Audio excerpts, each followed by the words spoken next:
Bonjour à tous, je suis Odirac et aujourd'hui on se retrouve pour une vidéo explicative de comment installer un Skyblock Sniper, donc un bot Discord qui va sniper les auctions du célèbre mode de jeu Skyblock, afin de vous prévenir dès que quelqu'un se sera trompé par exemple sur le prix qu'il a associé à un item.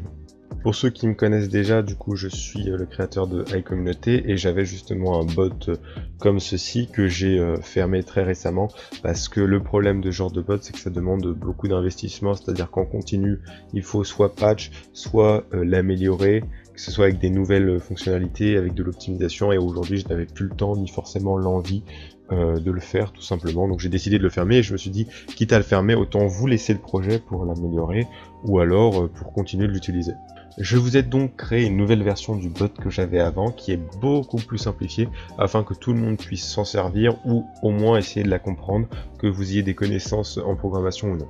Ce qu'il faut que vous sachiez sur le bot, sans rentrer trop dans les détails, c'est qu'il a été codé complètement en JavaScript, et donc il va demander à l'API d'IPCell, donc du Skyblock, notamment de l'hôtel des ventes, le AH, les prix en cours pour les items, et il va vous prévenir du coup si un de ces items là est disponible à un prix inférieur que son prix normal que vous aurez fixé. Dans cette vidéo, je vais donc vous expliquer comment l'installer, comment le mettre en marche, parce qu'il y a quelques petites configurations à faire, donc suivez bien toute la vidéo. Avant de pouvoir suivre l'installation du bot, vous aurez besoin d'avoir fait plusieurs choses sur votre ordinateur, notamment l'installation d'un éditeur de texte du type de Visual Studio Code ou Sublime Text ou Notepad++, enfin bref, un éditeur de texte quoi, pour modifier le code. Mais aussi extrêmement important, c'est un bot Discord codé en JS, donc vous avez absolument besoin d'avoir Node.js sur votre ordinateur. Il n'est pas de base dans Windows. Si vous avez déjà codé un bot Discord en JS, normalement vous l'avez. Si vous n'avez jamais fait de bot Discord, vous ne l'avez pas. Je ne vais pas vous expliquer comment le faire parce que c'est extrêmement simple. Il y a plein de vidéos à ce sujet-là. Vous tapez comment installer Node.js sur votre ordinateur. Vous faites ce qu'ils vous le disent et normalement vous pourrez suivre le tuto d'installation. Voilà, donc je pense avoir dit tous les disclaimers. Si vous voulez soutenir le projet et me remercier, la chose la plus importante c'est les stars de GitHub, n'hésitez pas à en ajouter, ça me fera vraiment très plaisir, et merci à ceux qui le feront. Pour installer le bot, c'est très simple, vous allez donc sur la première ligne de la description qui est le lien du projet GitHub, vous passez votre souris sur le bouton code et vous cliquez sur Download Zip. Ça vous donnera donc ce fichier zip avec du coup le code du bot. Normalement c'est hyper rapide parce que c'est vraiment très léger comme données. Du coup, comme je vous le disais avant, j'ai refait complètement le code que j'avais avant pour le simplifier au maximum, que tout le monde comprenne comment s'en servir, parce qu'il y avait plein de fichiers à droite à gauche. Donc aussi j'en profite pour le dire, je l'ai écrit dans le readme, mais j'ai pas utilisé certaines habitudes de développement, notamment pour cacher les données qui sont sensibles comme le token d'un bot et tout. Du coup, s'il y a des développeurs qui passent par là, je suis désolé, mais je sais que j'ai fait quelques sacrilèges dans le code. N'en prenez pas rigueur, c'est juste vraiment pour que tout le monde puisse comprendre et suivre. Alors maintenant que vous avez le code du bot, c'est bien, mais il faut aussi avoir ce bot. Du coup, nous allons créer tout de suite un bot Discord. Je sais que beaucoup de gens savent le faire, mais ça va être très rapide de toute façon. Alors juste pour créer le bot, je vous l'explique quand même parce que ça se fait en 30 secondes, donc il n'y a pas besoin forcément que vous alliez chercher un autre tuto. Donc vous allez sur Google, vous tapez Discord Developer, comme ceci, vous allez sur le Developer Portal, dans Applications, vous faites New Application, vous mettez un nom ici, donc par exemple Sniper, Create. Ici vous avez donc votre application qui a été créée. Bien évidemment il faut être connecté à son compte Discord, hein, je l'ai pas dit mais c'est logique. Vous allez dans Bot, vous faites Add a bot, Yes do it. Ici vous mettez le nom du bot, donc on s'en fout, moi j'ai mis Sniper. Vous pouvez lui mettre une PP. Ce qui va nous intéresser ici c'est le token. Juste petite information importante, faut ici que vous cochiez les deux cases, Presence Intent and Server Member Intent. Vous les cochez toutes les deux et vous le mettez admin, comme ça on se posera pas de questions. Vous faites Save Change et vous avez votre bot qui a été créé. Voilà, donc là on vient de créer le bot. Je vous explique quand même, si vous n'avez jamais touché au bot Discord, parce que c'est important que vous le sachiez. En fait le bot Discord, vous pouvez comparer ça, c'est comme si vous aviez un un compte Discord, mais qui était autorisé à Discord à effectuer plus d'actions. Pour se connecter à ce compte Discord, dans le code, vous n'allez pas utiliser un username et un mot de passe, vous allez utiliser un token. Le token, c'est ce qui permettra de se connecter à votre bot depuis le code, donc il faut absolument que vous l'ayez. Tenez, regardez, là je fais click to reveal token, et donc là il y a mon token qui apparaît. Je vous l'affiche parce que je m'en fiche, je le changerai après. Et donc c'est ça qui va me permettre de me connecter à mon bot dans le code. Ensuite, mon bot, c'est bien de l'avoir, mais il faut qu'il soit sur un serveur, donc le serveur où vous voulez recevoir les notifications.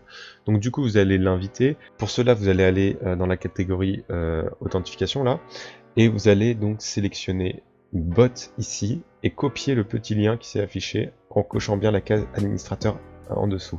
Donc là, vous copiez, vous allez dans un nouvel onglet, hop, vous collez le lien. Et donc voilà, il me demande de me connecter à mon Discord, et donc je vais l'ajouter à mon serveur de test. Une fois que j'ai sélectionné mon serveur de test, donc serveur d'Audirak, je fais continuer, je lui donne bien les permissions administrateur, je fais autoriser, je fais le captcha, et je l'ai invité.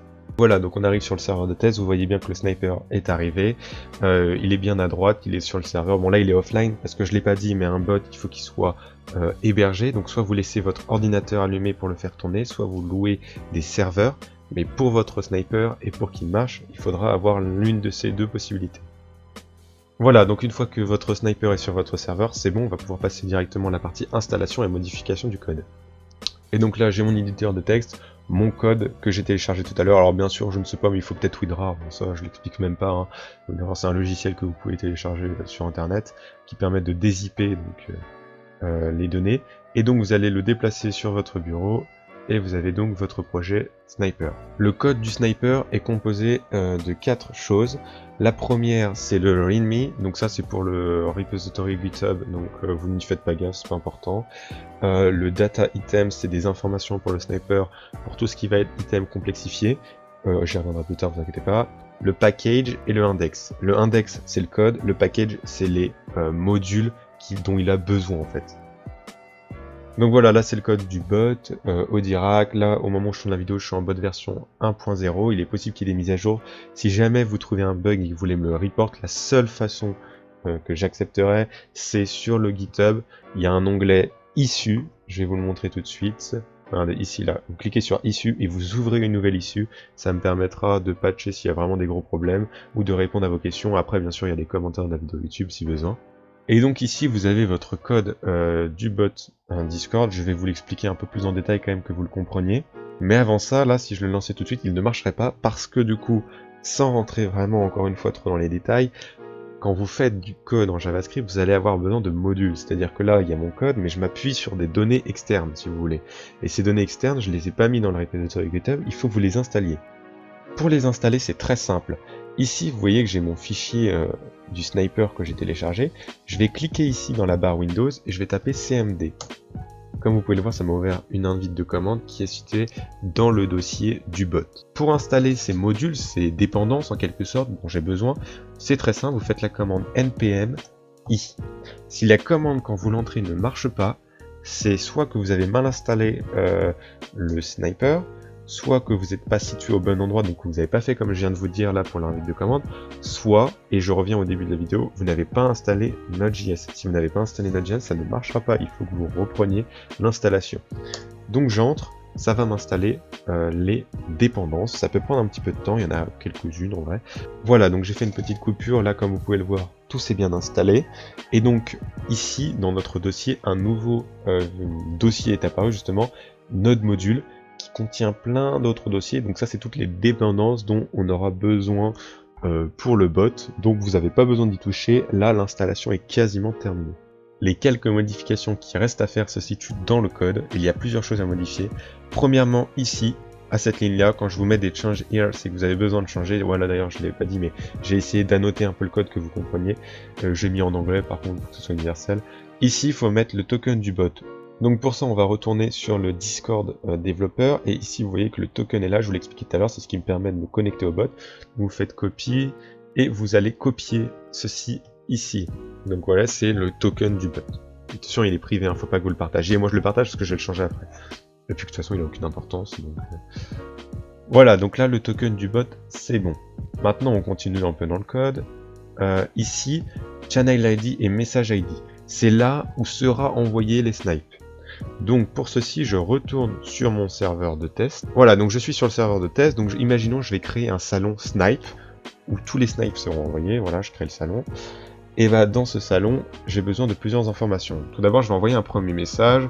On va mettre salon des snipes. Et donc je vais clic droit, copier l'identifiant du channel. Et donc je retourne sur Visual Studio Code et je CTRL V le channel ID. Voilà, donc une fois que j'ai mis l'idée du channel ici, je vais mettre l'idée d'un message du channel ici. Donc regardez, là j'ai salon des snipes, il faut envoyer un message, du coup je fais plus, copier l'identifiant, et je retourne ici et je le CTRL V ici. Si quand vous faites clic droit sur le salon, vous ne voyez pas copier l'identifiant, c'est que vous n'avez pas activé l'option développeur dans Discord. Pour cela, pas besoin de me le demander, vous tapez sur internet comment activer l'option développeur de Discord et vous aurez la réponse. Une fois que vous avez fait ces trois modifications, donc le token qui me permet de me connecter au bot, le channel et le message pour dire où va avoir lieu l'envoi des snipes, il faut que vous donniez une clé d'API. En gros, je vous explique, l'API d'iPixel de base est fermée, il lui faut une clé d'API pour marcher. Et donc ici, vous allez CTRL-V une API key. Comment avoir une API key? C'est très simple, il suffit de faire /API, je crois, en jeu sur iPixel, et il va vous donner votre clé d'API. Moi je la mettrai à la fin du tuto pour pas que vous la voyez, parce que ça on peut pas la changer. Mais donc ici, là, à la place de API key here, vous CTRL-V votre API key. Ensuite, on rentre vraiment dans la partie fonctionnement du bot. Donc pour vous expliquer très rapidement, là, il y a la liste des items qui sont traqués par le bot. Si vous voulez en rajouter, c'est possible. Vous entourez le nom de l'item. Par exemple, je voulais rajouter Diamond. Vous entourez le nom de l'item par des guillemets et vous mettez bien une virgule. Enfin, en fait, vous respectez ce qui est déjà présent. Vous voyez comment c'est présenté. Vous faites la même chose. Par contre, quand vous rajoutez un item, il faut bien faire attention à toute l'orthographe, parce que là, vous voyez, Diamond, il faut bien qu'il y ait un D majuscule, qu'il faut bien qu'il y ait des apostrophes, par exemple sur Necrunch, Justplate et tout. Donc vraiment, respectez à la lettre le nom de l'item. Donc moi, je vais enlever ça, parce que je ne sais même pas si ça existe. Une fois que vous avez mis dans la liste d'items un item que vous voulez traquer, il faut que vous lui donniez un prix associé. J'ai déjà fait une première liste, donc des maximum prix. Ici, par exemple, pour le Necrunch Handle, j'ai mis un prix faramineux, mais vous verrez, c'est pour le test. En fait, c'est très simple. Vous mettez le prix maximal, donc par exemple le prix de la hache, de l'item. Le bot va donc scanner l'API et regarder dans s'il y a un des items ici présent dans l'API. S'il est présent dans l'API, il va regarder est-ce qu'il est en dessous de son prix associé. Par exemple, là, Necrunch Handle, j'ai associé un prix énorme, et donc si jamais il voit une Necrunch Handle qui est en dessous de ce prix énorme, il m'envoie un message. Donc bien évidemment, pour vous, vous modifiez, vous mettez le vrai prix de la Necrunch Handle. Moi, c'est juste pour vous montrer que ça marche. Ensuite, pour implosion, pareil. Donc ici, vous remplacez tous les zéros par les prix qui correspondent à l'item. Donc je ne l'ai pas fait parce que les prix se modifient régulièrement, et donc vous allez juste aller voir à la hache et mettre le prix qui correspond à l'item. Si jamais vous rajoutez des items dans les items qui sont suivis par le bot, il faut aussi que vous lui rajoutez son prix associé. Pour ça, c'est très simple, vous le rajoutez dans la liste, mais comme je l'ai mis ici, pensez à bien mettre des virgules partout après le prix, sauf pour le dernier. En fait, respectez vraiment ce qui est fait à l'écran, ne vous inquiétez pas, c'est pas très compliqué à comprendre. Et donc, comme je vous l'ai dit, le bot enverra une notification s'il voit donc des items qui sont en dessous du prix qu'il aurait associé. Alors, pour pas que vous ayez des moins 1%, j'ai mis, je crois, un palier de moins 10% à atteindre ou un truc comme ça. Mais voilà, il vous notifiera quand ça sera le cas. Je passe sur l'explication du code parce que c'est pas utile que vous sachiez comment ça marche dans les moindres détails. Donc là, voilà, on appelle dataitem.json, c'est pour ça que c'était l'autre fichier dont je vous parlais, il faut pas y toucher, hein, laissez-le bien dans le fichier comme c'est déjà fait. Et on arrive ici, là c'est le message qui va être envoyé. Donc normalement je vous ai fait un petit embed bien joli, mais attention, ici dans le channel.send, j'ai mis ping. Ici, c'est qui vous voulez notifier lorsqu'il y a un snipe. Si vous êtes sur un serveur entre potes et que vous voulez faire un everyone, vous avez juste à écrire @everyone. C'est très simple. Si par contre, vous voulez notifier un rôle spécifique, il faut que vous fassiez petit signe inférieur, signe supérieur. À l'intérieur de cette sorte de balise, vous faites arrobase et esperluette. Et là, vous mettez l'ID du rôle. L'ID du rôle, ça s'obtient comme ce que je vous ai montré pour le channel et tout. Vous faites clic droit sur le rôle, copier l'identifiant. Donc là, ça c'est si vous voulez mentionner un rôle, vous mettez bien les deux balises, le arrobase, l'esperluette et l'ID du rôle ici. Bon, moi, vu que je suis sur un serveur test, on s'en fout, je vais mettre un arrobase everyone. Voilà, donc c'est tout ce que vous aviez à modifier dans le code, donc on va pouvoir passer au test du bot tout de suite. Moi, je vais juste aller mettre une clé d'API, parce que comme je vous l'ai dit, je le ferai hors caméra pour pas que vous puissiez la voir. Bien évidemment, le principe des snipes, c'est que c'est rare, hein, des erreurs de frappe, il n'y en a pas à chaque mise en vente de la hache, donc ça peut mettre du temps à arriver. Donc c'est pour ça que pour mon test, comme vous l'avez pu le voir, je vais mettre au Necron Sandal un prix très élevé, c'est-à-dire qu'il va m'indiquer le prix de toutes les Necron Sandal en dessous de ce prix. Donc là, en gros, quand je vais démarrer le bot, il va me spammer, mais c'est normal, c'est juste pour vous montrer que ça marche. Si vous mettiez un prix en dessous, bah là il vous spammerait pas, mais il vous préviendrait dès que un item existe au bon prix. Voilà, donc j'ai mis mon API key, j'ai sauvegardé le fichier, voilà, c'est bête à dire, mais pensez à bien le sauvegarder.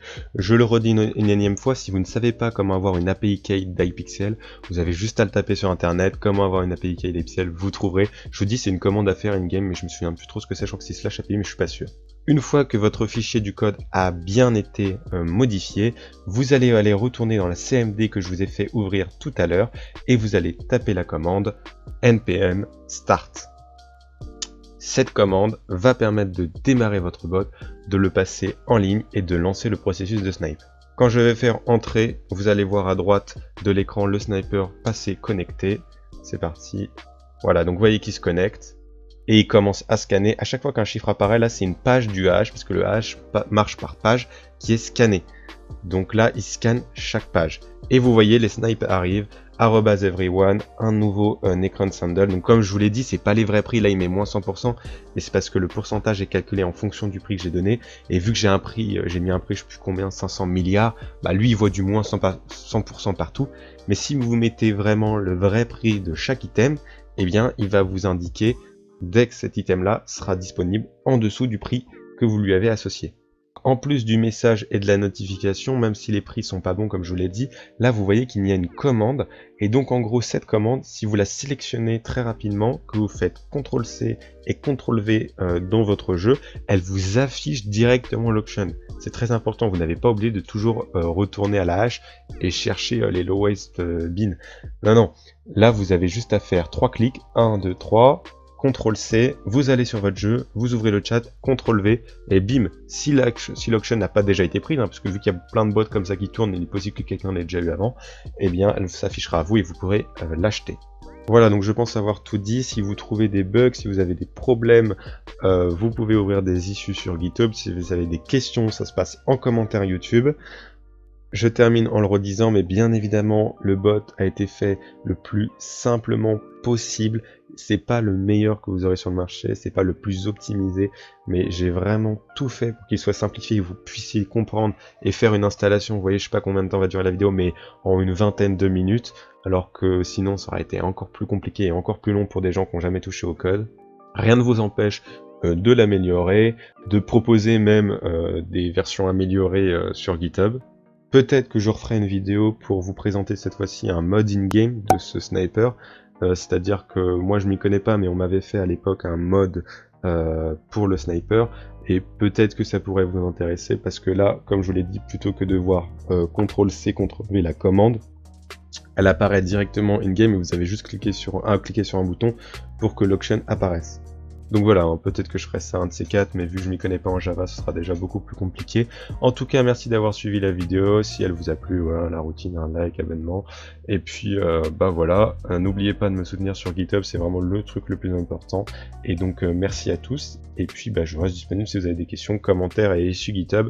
À plus!